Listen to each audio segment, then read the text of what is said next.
دروس رمضان باب 7 روزے کا مقصد۔ روزہ ایک پرمشقت عمل ہے۔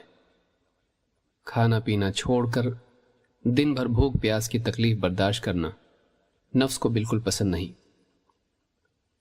نفس لذتوں کا عادی ہوتا ہے اور مجاہدے کی بجائے راحت کا طالب ہوتا ہے۔ سوال یہ ہے کہ جو اللہ رزق کے سارے خزانوں کا مالک ہے وہ کیوں اپنے بندوں کو بھوکا پیاسا رکھنا چاہتا ہے؟ جو اللہ کفر و شرک میں پڑے ہوئے بندوں کو بھی رزق سے محروم نہیں کرتا، وہ اپنے شکر گزار مومن بندوں کو کیوں بھوکا پیاسا رکھنا چاہتا ہے؟ حقیقت یہ ہے کہ یہ معاملہ محرومی کا نہیں بلکہ پانے کا ہے۔ ایک کمتر چیز سے محرومی اگر ایک اعلیٰ چیز کے پانے کا ذریعہ بن جائے تو اسے محرومی نہیں کہتے، بلکہ وہ پانے ہی کا ایک حصہ ہوتی ہے۔ منزل پر پہنچنے کے لیے اپنے موجودہ مقام کو چھوڑنا پڑتا ہے، اور لہلہاتی فصل پانے کے لیے اپنے پاس موجود بیج کو مٹی میں دفن کرنا پڑتا ہے۔ یہ دنیا کا دستور ہے کہ ایک چیز کے حصول کے لیے دوسری چیز سے محرومی برداشت کرنی پڑتی ہے۔ روزہ اسی کھونے کی تربیت ہے۔ روزہ دراصل آخرت کی نعمتوں کے حصول کے لیے دنیا کی کمتر نعمتوں سے محرومی برداشت کرنے کی تربیت ہے۔ وہ اس بات کی تربیت ہے کہ انسان خواہشات سے اوپر اٹھ کر مقصد کے لیے جینے والا بنے۔ وہ اس مقصد کے لیے لذتوں اور چاہتوں کی قربانی دینے کا حوصلہ رکھے۔ روزہ روح کی تقویت کے لیے جسم کی کمزوری کو برداشت کر لینے کا نام ہے۔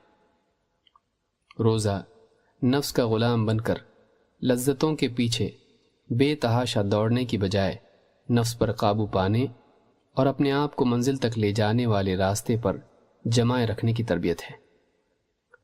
روزہ اپنی ظاہری شکل کے اعتبار سے بظاہر محرومی اور قید ہے، لیکن حقیقت میں وہ نفس کی غلامی سے آزادی کی تربیت ہے۔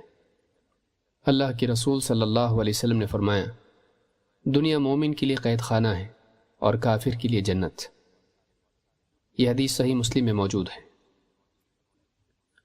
مومن کے لیے شرعی پابندیاں گویا ایک قید خانہ ہیں، اس کے برعکس کافر کے لیے نہ کوئی شریعت ہے نہ پابندی۔ وہ آزادانہ طور پر دنیا میں لذتوں کے پیچھے دوڑتا رہتا ہے۔ اس کے لیے دنیا ایک باغ کی طرح ہوتی ہے۔ یہاں وہ کسی مقصد کے لیے نہیں بلکہ لذت اور تفریح کے لیے جیتا ہے۔ لیکن مومن کا یہ قید خانہ محض وقتی ہوتا ہے اور کافر کا یہ باغ بھی عارضی ہوتا ہے۔ پھر جیسے ہی قیامت کا دن آئے گا، مومن کا یہ قید خانہ جنت کا باغ بن جائے گا اور کافر کا یہ باغ جہنم کی آگ۔ اللہ تعالیٰ نے فرمایا، ان اللہ یدخل الذین آمنوا وعملوا الصالحات جنات تجری من تحتها الانہار والذین کفروا یتمتعون ویأکلون کما تأکل الانعام والنار مثوی لہم۔ یقیناً جو لوگ ایمان لائے اور نیک اعمال کرتے رہے، اللہ تعالیٰ انہیں ایسی جنتوں میں داخل کرے گا جن کے نیچے نہریں بہتی ہیں، اور جو لوگ کافر ہو گئے وہ دنیا کی لذتوں سے فائدہ اٹھا رہے ہیں اور چوپایوں کی طرح کھا رہے ہیں، ان کا ٹھکانہ تو بس جہنم کی آگ ہے۔ سورہ محمد آیت نمبر 12۔ روزہ نفسانی خواہشات پر قابو پانے کی تربیت ہے، اور اسی کو تقویٰ کہتے ہیں۔ تقویٰ یہ ہے کہ بندہ اللہ کی خاطر ان تمام کاموں سے بچے جن سے اللہ ناراض ہوتا ہے۔ وہ اللہ کے خوف سے ان تمام چیزوں کو چھوڑ دے جن سے اللہ نے منع کیا ہے، چاہے وہ چیزیں نفس کو کتنی ہی مرغوب کیوں نہ ہو۔ تقویٰ امر و نہی میں اپنے آپ کو اللہ کی مرضیات کا پابند بنانے کا نام ہے۔ آخرت کی کامیابی کے لیے تقویٰ لازمی شرط ہے، اور روزہ اسی تقویٰ اور پرہیزگاری کے پیدا کرنے کی تربیت۔ قرآن کریم میں اللہ تعالیٰ نے روزے کا حکم دیتے وقت اسی حکمت و مصلحت کی طرف اشارہ کیا ہے۔ اللہ تعالیٰ نے فرمایا، یا ایھا الذین آمنوا کتب علیکم الصیام کما کتب علی الذین من قبلکم لعلکم تتقون۔ اے ایمان والو، تم پر روزے فرض کر دیے گئے جس طرح تم سے پہلے گزری ہوئی امتوں پر فرض کیے گئے تھے، تاکہ تم تقوی کا اہتمام کرنے والے بن جاؤ۔ سورۃ البقرہ آیت نمبر 183۔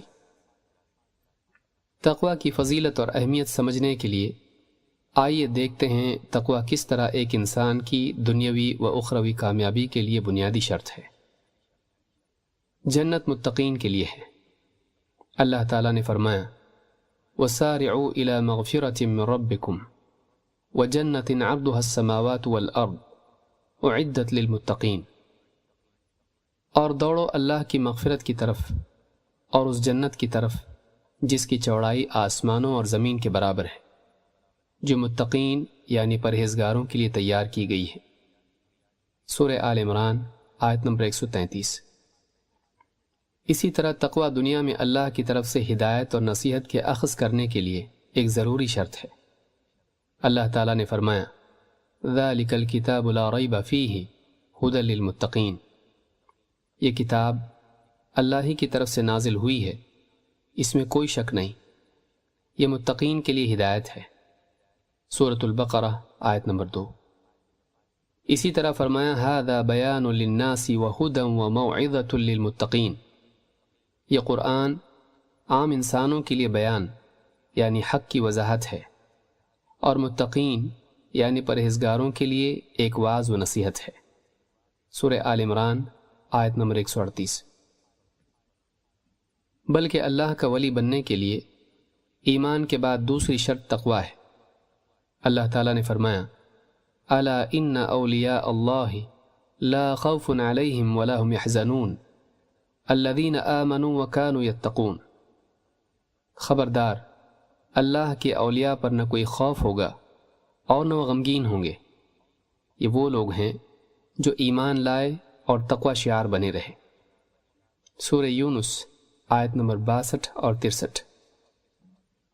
اہل ایمان کے لیے دشمنوں کی چالوں سے حفاظت اور اللہ تعالیٰ کی نصرت کے حصول کے لیے بھی صبر و تقوی دو بنیادی سبب ہیں۔